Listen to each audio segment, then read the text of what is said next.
From the heart of the jungle comes a savage cry of victory. This is Tarzan, Lord of the Jungle.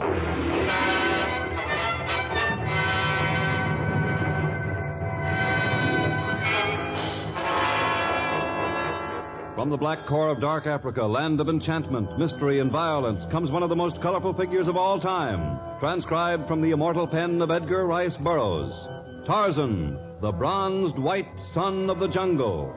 And now, in the very words of Mr. Burroughs, the story of Tarzan's mistake.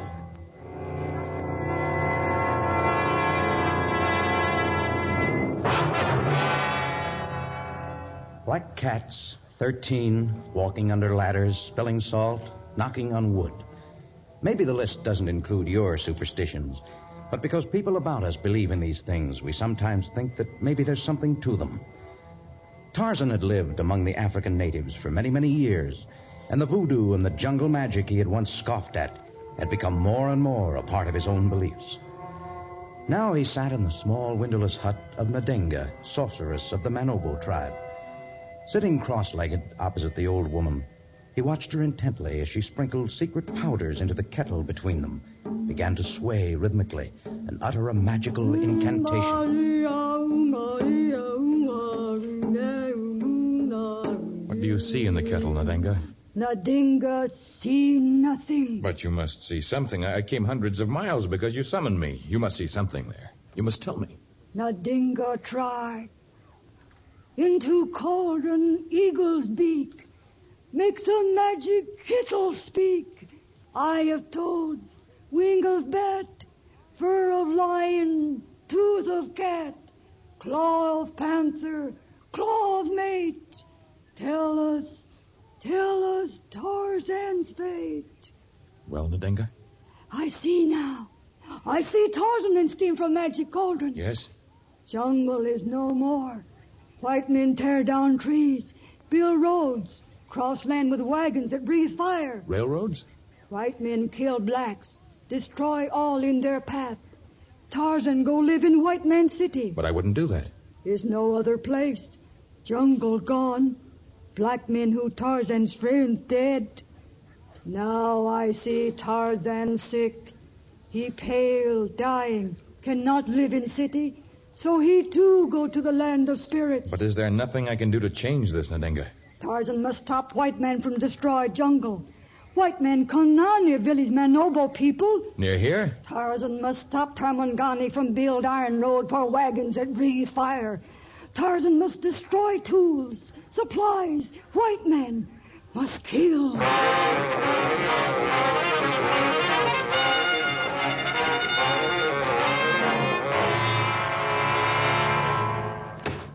Come, Tarzan. Come into Hima. Me, Lokimo, chief Manobo people. Thank you, Lokimo. Sit down. Eat meat with Lokimo. He Tarzan's friend. I have no wish to eat now. My mind is greatly troubled. You speak to Lokimo what in mind and heart. Lokimo know Tarzan since he young boy. Lokimo, have you seen any white men near here lately? Nady, oh. This morning see white men few miles village. But I came here only this morning. I didn't see them. You come from Punya village? Yes. Then you come from north. White men south our village, near Yukanya mountain. Lokimo see only this morning. They make camp there. Did you tell Nadenga about seeing them? Only Lokimo know. Not tell anyone yet. But Nadenga knew all about their coming. Nadenga, great sorceress, know all. She says they intend to build a railroad near here. Not know. But these Tamangani, these white men make big camp. Start build huts, stables for iron animals with great shields. Those with great teeth and those that crawl like Gimla, the crocodile. You mean bulldozers, steam shovels, and tractors? Well, I won't let them destroy my jungle, kill my friends, and drive me from my home. What we do? We must smash their equipment, destroy their supplies, frighten them so badly they will never want to return here. We must drive them from our jungle.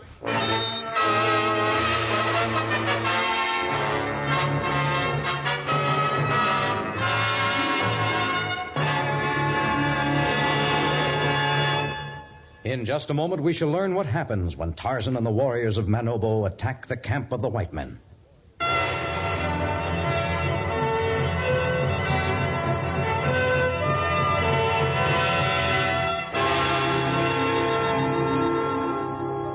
At the foot of the towering Ucanya Mountain, the camp of the white men had begun to form a well-organized pattern. They had arrived only this morning, but already much had been accomplished. Exhausted, most of the expedition had retired for the night, but in the tiny field office, two men studied blueprints by the flickering light of an oil lamp. Can you turn the wick up a trifle more, Whitehead? There are a few things I'd like to recheck here. If you'll pardon my saying it, Mr. Halliday, I think it's time we turned in. We've all had a rough day. Yes, I know, but I can't help worrying about the way we're going at this. Don't you honestly believe we'd been better off starting to lay tracks from Lagos and then... Don't you trust my judgment? Oh, well, yes. Yes, of course I do, Whitehead. According to your references, you're one of the finest engineers in the country, but I still think we're making things tough for ourselves. Now, here, look. This mountain, for example. Mr. Halliday, I've been over surveys of every inch of ground between the tin mines and Lagos. And if we're going to build a railroad between the two, there's no way of avoiding that mountain. Yes, but the costs of making the cut through the mountain will be fantastic. If we run into rock deposits, it'll break me. I'm willing to bank on my knowledge of geology, Mr. Halliday. The mountain's free of rock deposits except for some shaly sandstone that we can cut through like butter. Well, I hope you're right, but I'd still feel a lot happier if we didn't have to start with the cut. It's our toughest problem, I admit that. But I like to take the toughest hurdles first. You won't be sorry you took my advice. Well, I'm banking heavily on you, Whitehead. My original plans What's that? Oh, I don't know. Well, let's get outside. Hurry. Something sure causing a devil of a racket. I can't imagine what's going on. Oh, no. Look, savages. Hundreds of them. They're smashing our equipment. They're tearing our buildings down. They're ruining everything we've brought here. Better not get too close to them. I'll get our guns. But already the tide of destruction had swept over the camp of the white men. Buildings were smashed into kindling wood. Tractors and bulldozers and steam shovels were rendered useless. Valuable supplies were hacked and shredded beyond recognition. Halliday saw his life savings, his brave investment in Africa's future, fall before the savage onslaught of infuriated blacks, led by a white savage in a leopard skin. Before Whitehead could return with a gun, the natives had finished their job and disappeared into the deep jungle. What was that? I don't know. Some victory cry of the natives or an animal in the distance. It doesn't matter. Nothing matters much now. Well, this is a pretty tough break.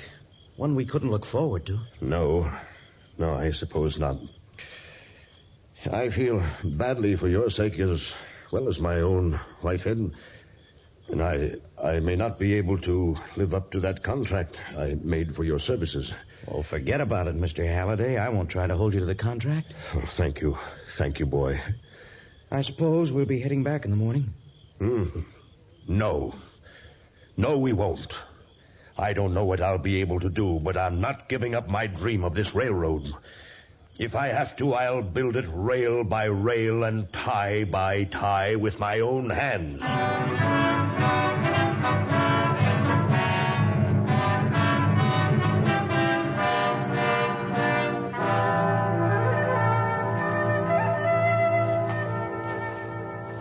What do you see in your magic kettle now, Nadenga? Heart of white men still strong. They not move camp, not leave jungle. They haven't left? But I thought surely that after we ruined their equipment, they would flee as fast as they could. White men still won't destroy jungle, drive black men from home. Well, they won't do it. If what we've done hasn't made them decide to leave our jungle, we shall take other measures. What Tarzan do? I don't know yet, but I'll make a plan. I'll leave you, Nadenga. I would have words with Lokimo, chief of the Manobo tribe. May spirit smile upon you, Tarzan, lord of jungle. May the spirit smile upon you, Nadenga, mighty sorceress. Lokimo! Jumbo, Tarzan, Jumbo. I was just coming to your Hema. Have your scouts returned from the Ucanya land yet? They returned just now. They tell that white men not leave their camp. Nadenga seemed to know that even before your messengers arrived here. She told me they hadn't left. Nadenga know all. what we do now, Tarzan? We shall wait until the full moon, which is but a few days off. Then, with the moonlight shining down upon the camp, we shall smash what is left of their equipment. We shall let them see our war masks and our arrows. And we shall brandish our knives and make war signs with our spears. It will be their last warning.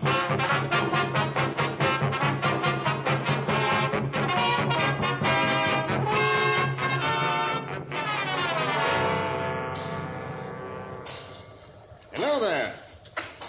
You're Mr. Halliday? Yes, I'm Halliday. Well, I'm Captain Lawrence of the Governmental Police. Oh. I came here just as soon as your runner reached town. Well, thank you, Captain Lawrence. Meet Mr. Whitehead, our chief engineer. Oh, I'm delighted to know you, Mr. Whitehead. By the sound of things, you haven't given up your construction work yet. No. Things weren't quite as bad as we thought at first. So we've had to send to Lagos for a great many replacement parts and repair materials, and I was forced to send a letter back to the bank asking for additional financing. But without further setbacks, we still have a chance of building our railroad. Well, I certainly wish you luck. And I'll try to find out something about the attack made on you. Did you see any of the natives closely? No. We were some distance from them, you see. You couldn't describe any of their native tattooing, then? Their tribal marks? I'm afraid that's a blind trail, Captain Lawrence. We couldn't possibly identify any of them. All we can do is to repair our equipment, pray they won't attack again, and get to work. Now, wait. There might be one clue, Captain Lawrence. Yes? Their leader was a white man. A white man? Well, that might explain a good deal.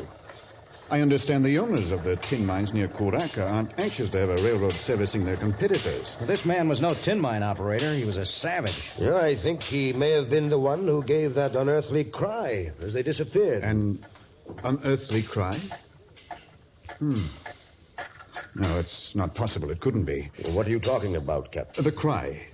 Did it sound like the victory cry of the bull ape? Well, I've never heard a bull ape, but I rather imagine an ape might sound like that. Captain Lawrence, where are you going? Into the jungle to find Tarzan.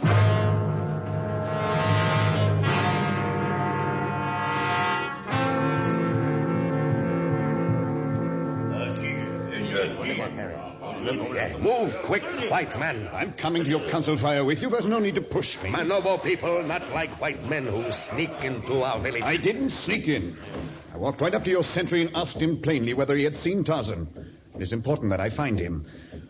Why do you want to see me, Captain Lawrence? Tarzan, it's good to see you again. I leave, Tarzan. Not want talk with white man. I shall join you in a moment.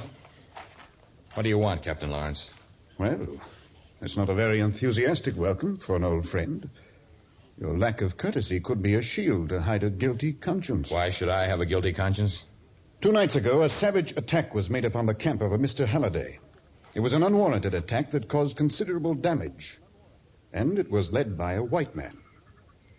The white man could have been you. It could have been. Tarzan, what's happened to you?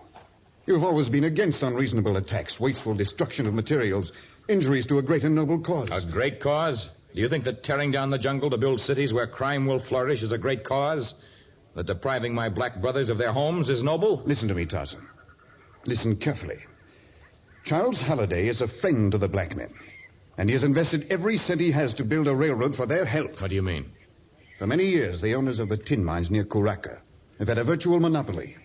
They've dictated the poor wages paid the miners. They've set the prices to be paid at Lagos. And they've established the unbearable working conditions under which the blacks have long suffered. I know that well. But Halliday, because he is a great man, has hired engineers and has bought expensive equipment to run a railroad to other mines. Once the line goes through, if you permit it to go through, all of that will be changed. Is it possible? It's more than possible. It's a fact. When or if tin is delivered quickly to Lagos from these new mines, the mine owners of Curaca will no longer be able to pay starvation wages. They shall have to build clean houses for their workers, and they shall have to sell their product at a fair price. The future of Africa itself has been threatened by your savage attack on Halliday's camp. I have been away from civilization too long, Captain Lawrence. I've been swayed by the superstitions and the fears of the natives. I have made a mistake. You have made no mistake, Tarzan. Who's this? She's Nadenga, sorceress of the Manobo people. The one who influenced me to make the horrible mistake for which I must make amends at once. Good. I knew I could count on you, Tarzan. Tarzan not make mistake. Words of Nadinga are true. White man's camp must be destroyed.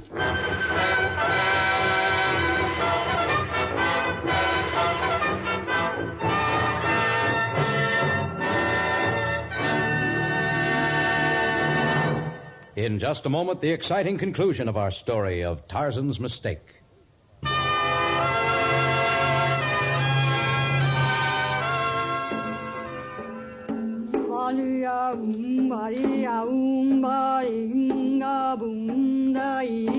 Your curses and your threats will do no good, Nadenga. My mind is made up to help my white brothers. Men of Manobo not help. Yes, you've been successful in frightening them, so they will not undo their wrong, but at least they've promised not to attack the camp again. That bad promise. The dingo's magic heart that talks say Manobo should attack. Your magic heart that talks? I've never heard of that device. See? His new magic tells Nadinga future. Look. Here. Oh, that isn't magic. It's a watch made by a white man. His magic heart. It is a small porcelain watch in the shape of a heart. Can't imagine where you got it, but I'm sure it's not magic. No, Captain Lawrence has opened my eyes, and I will not be misled again. Goodbye, Nadenga. Evil spirits haunt your sleep. Double trouble shall you reap. Poison be your meat and bread. Voodoo curses on your head.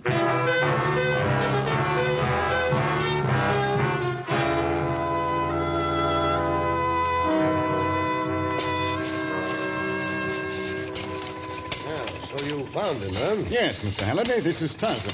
Tarzan, this is Mr. Halliday. And Mr. Whitehead is chief engineer. Glad to know you, Tarzan. I'm afraid I can't add my salutation to Whitehead's, Tarzan. No amount of apologies will make up for what you've done. I don't blame you, Mr. Halliday, but I did not intend mere apologies to atone for my crime. Well, we could use a man of your strength on the labor gang, but I have to have men here I can have faith in. If you'll pardon me, Mr. Halliday, I don't believe you're being fair. He's admitted freely that he was the one who led the raid. Let's give him a chance to make it up. I'll have to make this decision, Whitehead. Mr. Halliday, what damage that we did caused you the most inconvenience? The most serious damage, well, I'd hardly term it an inconvenience, was the hacking of the railroad ties. We may not be able to get more, even by the time we're ready for them. I bought the last they had in Lagos. I'm sure they'll come through, Mr. Halliday. And even if they don't, we can use local woods. I am not taking a chance on anything but the best ties. Mr. Halliday, I know of woods in the jungle that are even harder and tougher than those we demolished. I shall make it my personal responsibility to fell the trees and fashion the ties you need. And I still have serious doubts about you, Tarzan, but, well, if you can make good on that promise, I'll be willing to concede that I'm wrong about you.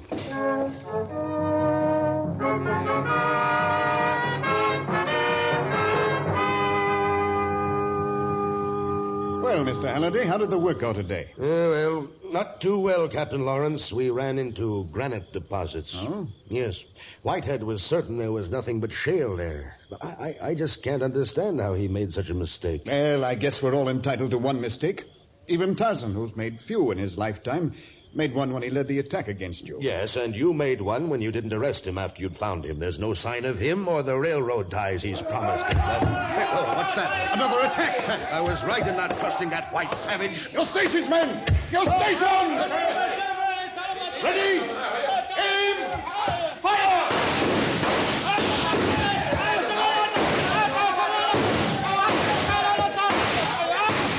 The natives are on the run. Yes, they're giving up. They're retreating into the jungle, all right.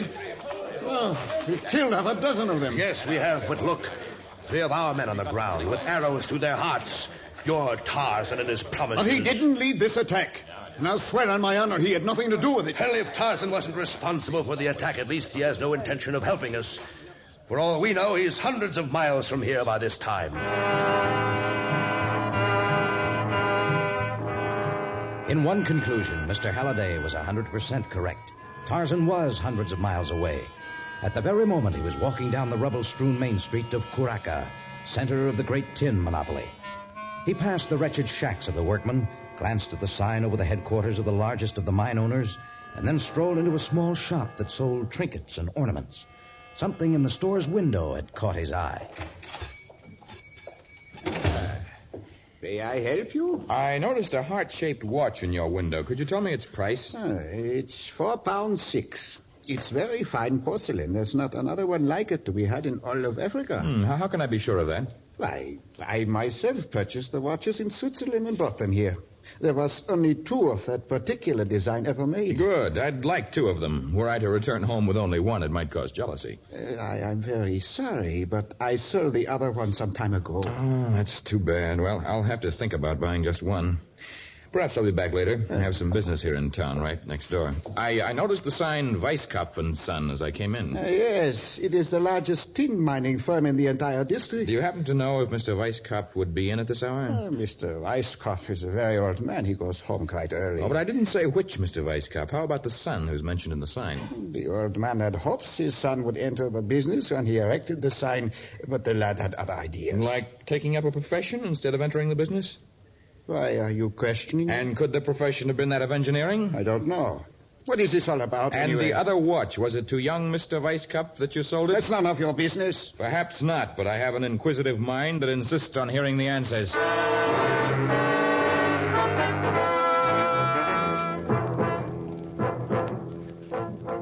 Well, Captain Lawrence, I guess you were wrong about Tarzan. But he couldn't have felled the trees and fashioned enough ties during 2 weeks. Perhaps in a few days... No, I'm sorry, Lawrence.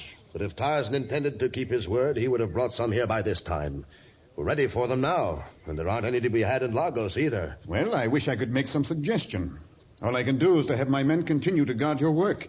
At least there haven't been any further raids. What was that? You spoke too soon, Lawrence. Look, hundreds of natives this time. This is the end of us. Like a tide of locusts, the warring blacks swarmed upon the camp. Captain Lawrence's small band fought valiantly. The workmen defended their equipment with picks and shovels as weapons, but they could not withstand the savage attack. And then suddenly from the thicket came a second band of natives, led by Tarzan. They waded into the attacking horde. Caught between Tarzan's band and the men of Captain Lawrence, the attackers became confused and disheartened. Badly beaten within a matter of minutes, those who were left fled into the jungle depths. Tarzan, you saved us this time, but why are your men holding Whitehead? Let me go! You have no right to hold me prisoner. I'd like to know... Quiet, Mr. Whitehead, or I shall permit my men to kill you now. In the name of heaven, Tarzan, what's this all about? When I left here, I went to my friends of the Punya tribe. Together, we began cutting down the trees and fashioning the railroad ties you needed, Mr. Halliday. Yes? But I was troubled by what had taken place here. Not your unfriendly attitude toward me, Mr. Halliday, for that was natural, but by Mr. Whitehead's friendly reception, which was most unnatural. I merely wanted to... I left the cutting of the wood to the Punyas, and I traveled to Caracas. You went to Curaca? And a sign there reminded me of the German language I once studied. I suddenly remembered that the German Weisskopf, translated into English, is Whitehead. Weisskopf and Son. The firm that's tried to block me at every turn. Oh, I can explain, Mr. Halliday. Yes, and I suppose you can explain why you chose pure granite for me to cut through? My men will take care of Mr. Whitehead, alias Weisskopf. Martin, escort our friend back to Lagos for trial. No, I can explain. It's all a mistake. You see, he bribed a native sorceress with gifts of watches and other trinkets, and she stirred her people and me into opposing you.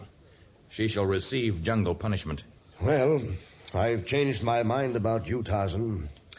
But we still face problems. Perhaps I can help with some of them. The Punyas, who defeated the last of the natives Mr. Whitehead recruited, will return and get the ties we dropped when we heard of this latest attack. Wait, you've brought them. And I can also show you an old elephant trail that will make it unnecessary for you to cut through the balance of the Ukanya Mountain. So there is an easy way? There is no easy way to cross any part of Africa, but it should be easier than making the cut.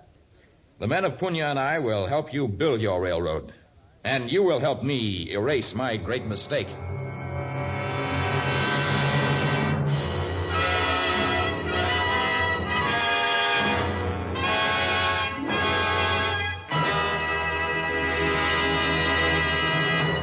In just a moment, a preview of our next exciting story of Tarzan.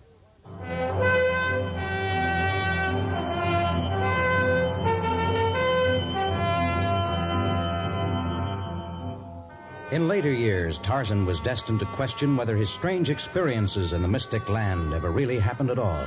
And yet at the time they occurred, they seemed real.